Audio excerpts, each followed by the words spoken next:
আসসালামু আলাইকুম, কেমন আছেন সবাই? ইমরান টেকনোলজি চ্যানেলের পক্ষ থেকে সবাইকে স্বাগত জানাচ্ছি। আমি ইমরান হোসাইন।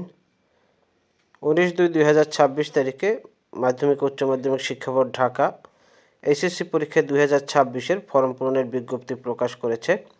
তো আজকের ভিডিওতে আমি আপনাদের সামনে তুলে ধরব এইচএসসি পরীক্ষা 2026-এর ফর্ম পূরণ কীভাবে করবেন, কোন কোন পদ্ধতি অনুসরণ করতে হবে এবং এক বিষয় দুই বিষয় যারা পরীক্ষা দিবেন তাদের কি করতে হবে, ফর্ম পূরণে কোন গ্রুপে কত টাকা প্রয়োজন হবে, বিস্তারিত সকল তথ্য আপনাদের সামনে উপস্থাপন করা হবে। তাই ভিডিওটি না টেনে সবাইকে পুরোপুরি দেখার অনুরোধ করছি। আর চ্যানেলে নতুন হয়ে থাকলে অবশ্যই চ্যানেলটি সাবস্ক্রাইব করে পাশে থাকা বেল বাটনটি অন করে রাখবেন। যারা অলরেডি সাবস্ক্রাইব করেছেন তাদেরকে অসংখ্য ধন্যবাদ। তাহলে চলুন আমরা এইচএসসি পরীক্ষা 2026-এর ফর্ম পূরণের বিস্তারিত তথ্যগুলো জেনে নিই। এখানে ফর্ম পূরণের যে দিন ধার্য করা হয়েছে, মানে তারিখ ধার্য করা হয়েছে, সেখানে দেখা যাচ্ছে যে 1/3/2026 থেকে 9/3/2026 এই তারিখের ভিতরে ফর্ম পূরণ কার্যক্রম অনুষ্ঠিত হবে। অর্থাৎ কলেজ কর্তৃপক্ষ 1/3/2026 থেকে 9/3/2026 তারিখের মধ্যে ফর্ম পূরণের যাবতীয় কার্যাবলী সম্পাদন করবে বা সম্পন্ন করবে। তো আপনাদের কি করতে হবে, এই 1 তারিখের আগেও কিন্তু কিছু কার্যক্রম রয়েছে, যে কার্যক্রমগুলো আপনাদের সম্পন্ন করতে হবে। তো এখানে কি কি কার্যক্রম পরীক্ষার্থীদের সম্পন্ন করতে হবে সেই বিষয়গুলো আমরা জেনে নিব এখন। 1/3 থেকে 9/3 তারিখ পর্যন্ত হচ্ছে ফর্ম পূরণের কার্যক্রম শুরু হবে এবং শেষ হবে যারা প্রথম পর্যায়ে ফর্ম পূরণ করবে।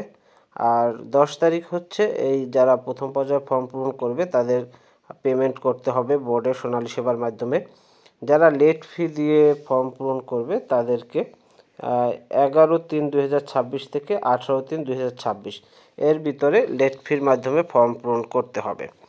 তো এক্ষেত্রে আপনারা আরও কিছু তারিখ রয়েছে, যেমন রেজিস্ট্রেশনের মেয়াদ থাকা সাপেক্ষে রিটেন পরীক্ষার্থীদের তালিকাভুক্তির জন্য সংশ্লিষ্ট কলেজে অধ্যক্ষ বরাবর সাদা কাগজে আবেদন করতে হবে 26/2/2026 তারিখ, অর্থাৎ যাদের রেজিস্ট্রেশনের মেয়াদ রয়েছে।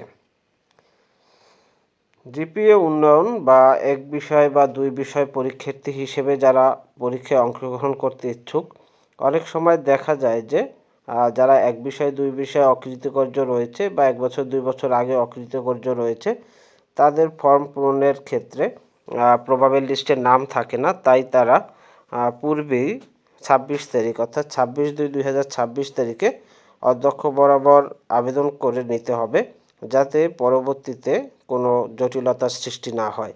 যারা 26/2/2026 তারিখে অধ্যক্ষ বরাবর আবেদন করে রাখবে তাদের 1 তারিখ থেকে 9 তারিখ এই তারিখগুলো ফর্ম পূরণের কোনো সমস্যা হবে না। নির্বাচনী পরীক্ষা শেষে ফল প্রকাশের তারিখ, এটা কলেজ কর্তৃপক্ষ টেস্ট পরীক্ষার ফল দিবে 26/2/2026 তারিখের ভিতরে।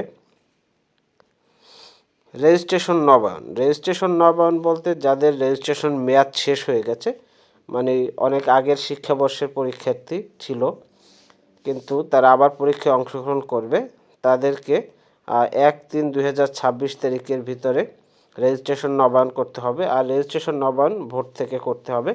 এক্ষেত্রে আপনারা সংশ্লিষ্ট কলেজে যোগাযোগ করবেন, সংশ্লিষ্ট কলেজ রেজিস্ট্রেশন নবায়নের ব্যবস্থা নেবে। আর এখানে 2020-21 শিক্ষাবর্ষে যারা রয়েছে বা তার পূর্বে যারা রয়েছে তারা হচ্ছে রেজিস্ট্রেশন নবায়ন করে পরীক্ষায় অংশগ্রহণ করতে হবে, কারণ তাদের 2025-এ অংশগ্রহণ করার জন্য রেজিস্ট্রেশন নবায়ন প্রয়োজন হবে।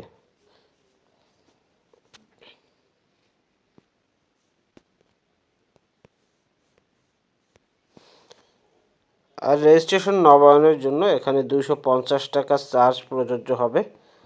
তো এটি বোর্ডে জমা দিতে হবে রেজিস্ট্রেশন নবায়ন ফি 250 টাকা জমা সাপেক্ষে তারা রেজিস্ট্রেশন নবায়ন করতে পারবে। অনলাইনে শিক্ষার্থীদের তালিকা প্রকাশ অর্থাৎ প্রবাবিল লিস্ট প্রদর্শন হবে 28/2/2026 তারিখে। 28/2/2026 তারিখে প্রবাবিল লিস্ট দেওয়া হবে। আর এই প্রবাবিল লিস্টে যারা যারা পরীক্ষায় অংশগ্রহণ করতে পারবে তাদের নাম থাকবে। প্রবাবিল লিস্টে যাদের নাম না থাকবে তারা কলেজে যোগাযোগ করে, কলেজ কর্তৃপক্ষ বোর্ডে যোগাযোগ করে তাদের নাম প্রবাবিল লিস্টে অন্তর্ভুক্ত করতে পারবে। দেখা যায় যারা পূর্বের পরীক্ষায় অকৃতকার্য রয়েছে তাদের অনেকের নাম থাকে না, তাই তারা প্রবাবিলিটি লিস্ট দেখে যদি নাম না থাকে তাহলে তারা কলেজ অধ্যক্ষ বরাবর আবেদন করে প্রবাবিলিটি লিস্টে নাম অন্তর্ভুক্তকরণের ব্যবস্থা করবে। আর 1-3-2026 থেকে 9-3-2026 তারিখ পর্যন্ত যারা নিয়মিত পরীক্ষার্থী রয়েছে বা অকৃতকার্য রয়েছে এক বিষয় দুই বিষয়ে, তারা বিলম্ব ফি ছাড়া ফর্ম পূরণের সুযোগ পাবে। আর 10-3-2026 তারিখে হচ্ছে এই প্রথম পর্যায়ে যারা ফর্ম ফিল আপ করবে তাদের পেমেন্ট করবে, এটাই কলেজ কর্তৃপক্ষ বলে করবে, এখানে শিক্ষার্থীদের কোনো কাজ নেই। 11-3 থেকে 18 তারিখ এটি হচ্ছে বিলম্ব ফি সহ ফর্ম পূরণ করতে হবে। আর বিলম্ব ফি পরীক্ষার্থী প্রতি প্রতি পরীক্ষার্থীর জন্য 100 টাকা প্রযোজ্য হবে। এখন আমরা জেনে নেব কারা পরীক্ষায় অংশগ্রহণ করতে পারবে না। 2021 ব্যাচ সেশনের পূর্বের রেজিস্ট্রেশনধারী কোনো পরীক্ষার্থী 2026 সালের এসএসসি পরীক্ষায় অংশগ্রহণ করতে পারবে না। তবে 20-21 সেশনের এক বিষয়ে অকৃতকার্য পরীক্ষার্থী রেজিস্ট্রেশন নবায়ন করে চতুর্থ বিষয় বাদে বাকি সাবজেক্টগুলোয় পরীক্ষায় অংশগ্রহণ করতে পারবে। আর পরীক্ষার্থী রেজিস্ট্রেশন নম্বর ও বিষয় সম্পর্কে নিশ্চিত হয়ে যথাযথ ব্যবস্থা গ্রহণের জন্য সকল অধ্যক্ষকে অনুরোধ করা হয়েছে। তাই যারা 2020-21 সেশনের এক বিষয় অকৃতকার্য রয়েছে কিন্তু 2026 সালে পরীক্ষা দিতে ইচ্ছুক, তারা তার সংশ্লিষ্ট কলেজের অধ্যক্ষ মহোদয়ের সাথে যোগাযোগ করে পরীক্ষায় অংশগ্রহণ করতে পারবেন। আরও কিছু নবায়ন সংক্রান্ত রুলস রয়েছে। 2025 সালে এসএসসি পরীক্ষায় যারা অনিয়মিত পরীক্ষার্থী হিসেবে 2 বা তার বেশি বিষয়ে অকৃতকার্য হয়েছে, যাদের রেজিস্ট্রেশন মেয়াদ শেষ হয়ে গেছে, তারা কোনো অবস্থাতেই রেজিস্ট্রেশন নবায়ন করে 2026 সালে পরীক্ষায় অংশগ্রহণ করতে পারবে না। অর্থাৎ 2025 সালে যারা অকৃতকার্য ছিল তারা 2026 সালে আর পরীক্ষায় অংশগ্রহণ করতে পারবে না। এটি হচ্ছে যারা 2025 সালেও যারা অনিয়মিত পরীক্ষার্থী ছিল তাদের জন্য প্রযোজ্য। এখন আমরা দেখে নিব যে কোন গ্রুপে কত টাকা প্রয়োজন হবে। তার আগে আমি বলে নিই যে আপনার রেজিস্ট্রেশন ফর্ম পূরণ করার জন্য কি প্রয়োজন। ফর্ম পূরণ করার জন্য আপনাকে সংশ্লিষ্ট কলেজের যে সিস্টেম রয়েছে, অনেকে দেখা যায় অনলাইনে ফর্ম পূরণ করাতে পারে, আবার অনেকে দেখা যায় ম্যানুয়ালি করাতে পারে। একটি ফর্ম বিতরণ করবে, সেই ফর্মটি পূরণ করে আপনার রেজিস্ট্রেশন কার্ডের ফটোকপি ও 1 কপি ছবি সেটি দিয়ে আপনি ফর্ম পূরণ কার্যক্রম সম্পন্ন করবেন। আপনার শুধু কলেজের পাওনা পরিশোধ করতে হবে এবং রেজিস্ট্রেশন কার্ডের ফটোকপি ছবি এবং আপনার এগুলো জমা দিতে হবে। আর কোনো কাজ নেই, বাকি কাজগুলো কলেজ কর্তৃপক্ষ সম্পন্ন করবে।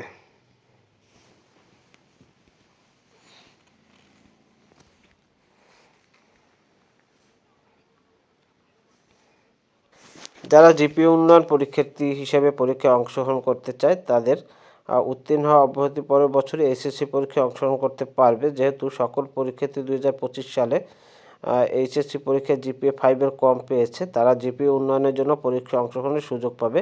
তবে এক্ষেত্রে তাদের সকল বিষয়ে পরীক্ষা দিতে হবে।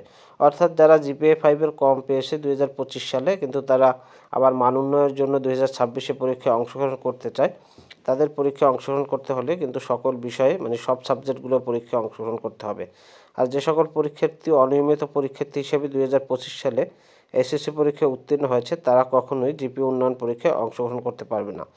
অর্থাৎ 2025-এ যারা নিয়মিত ছিল তারা জিপিএ উন্নয়নের জন্য পরীক্ষায় অংশগ্রহণ করতে পারবে, আর 2025 সালে পরীক্ষায় যারা অনিয়মিত ছিল তারা জিপিএ উন্নয়নের জন্য পরীক্ষায় অংশগ্রহণ করতে পারবে না।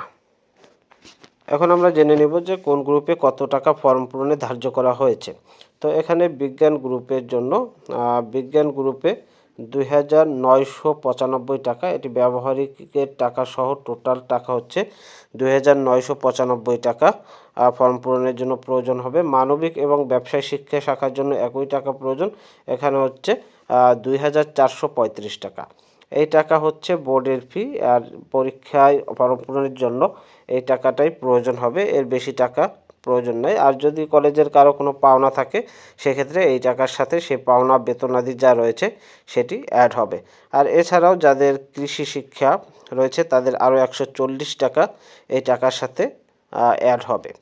তো এই হচ্ছে ফর্ম পূরণের বিজ্ঞপ্তিটি আপনাদের সামনে তুলে ধরলাম।